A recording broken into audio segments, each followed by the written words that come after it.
ఇలాంటివి 4 క్యారెట్లు తురుముతున్నాను. హల్వా చేస్తాను, తర్వాత చూపెడతాను.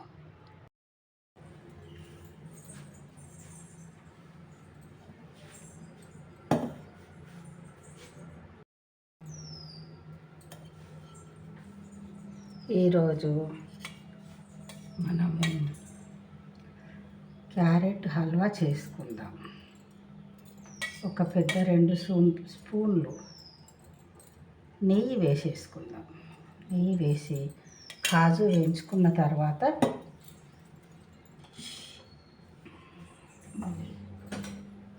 క్యారెట్ తురుము వేసి వేయించాలి.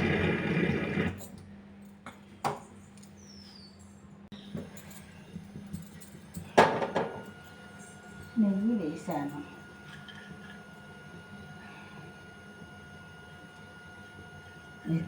కాజు వేయించుకుందాం. జీడిపప్పు,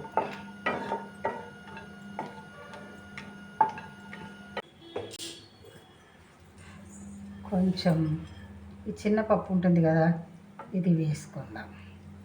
దీన్ని జీరా పప్పు ఏమంటారు కదా, వేసుకుందాం. ఇలా దూరగానే వేయించాలి, లేకపోతే మాడిపోతుంది, మనకు తినబుద్ధి కాదు.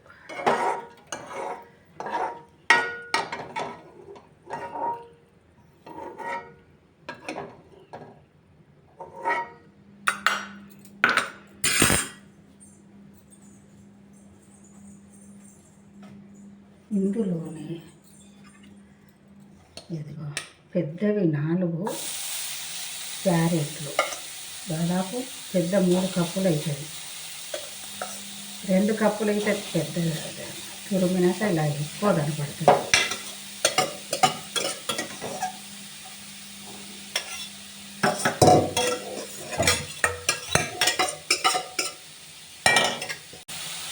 దీంతో 2 కప్పులు, పెద్ద 2 కప్పులు తురుమైంది 4 క్యారెట్లకి.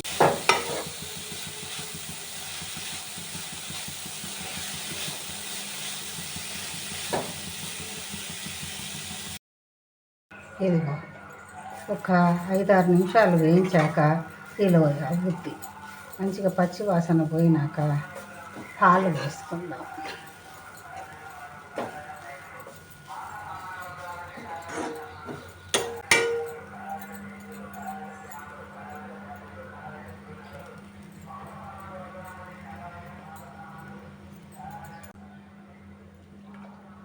ఇక్కడ నేను కాగిన పాలు, మంచిగా కాచిన పాలు 1కి 2 వేసుకుందాం.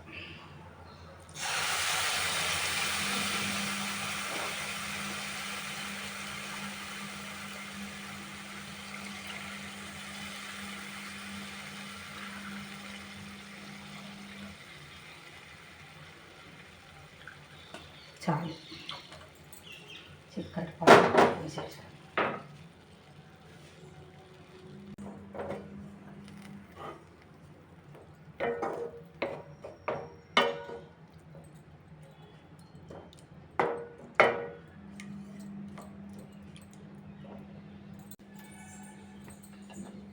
ఇది ఉడికేంత వరకు చిన్న మంట మీద ఉడికించుకుందాం. తర్వాత చూపిస్తా.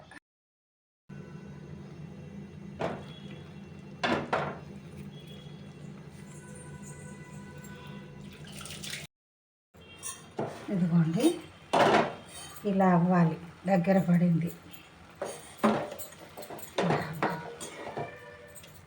పాలన్నీ ఇనికిపోయాయి. ఇప్పుడు పంచదార వేసుకుందాం.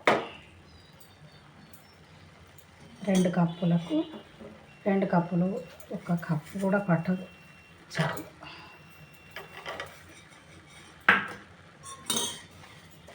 మూడు కప్పులకు 1 కప్పు అయితే సరిపోతుంది. తురుము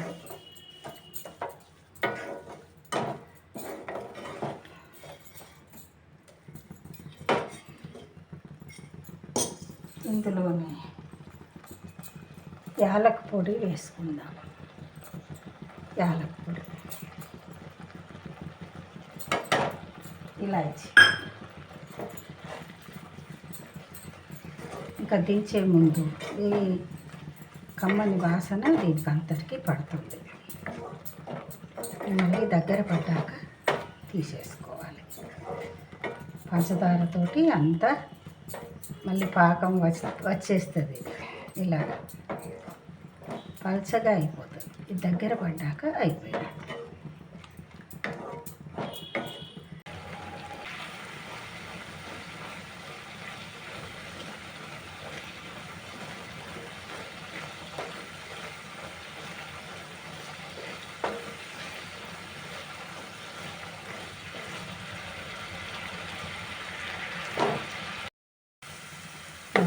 ఇలా దగ్గరికి వచ్చేంత వరకు తడి పట్టేస్తున్నాను.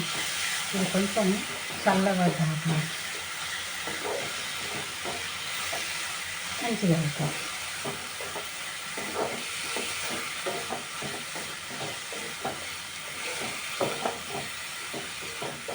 ఇప్పుడు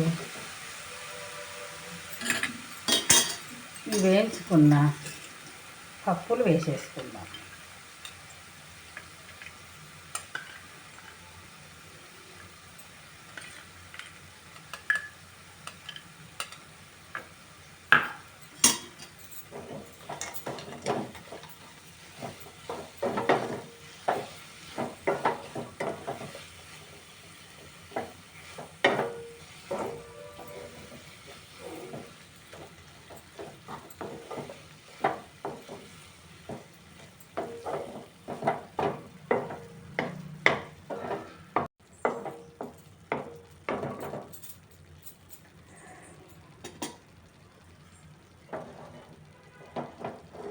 ఇలా ఉంటుందండి.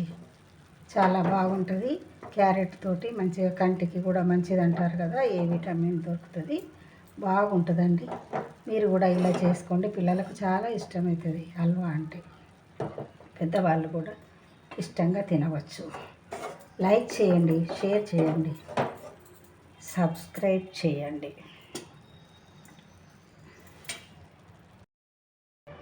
గాజు పాత్రలో పెట్టాను.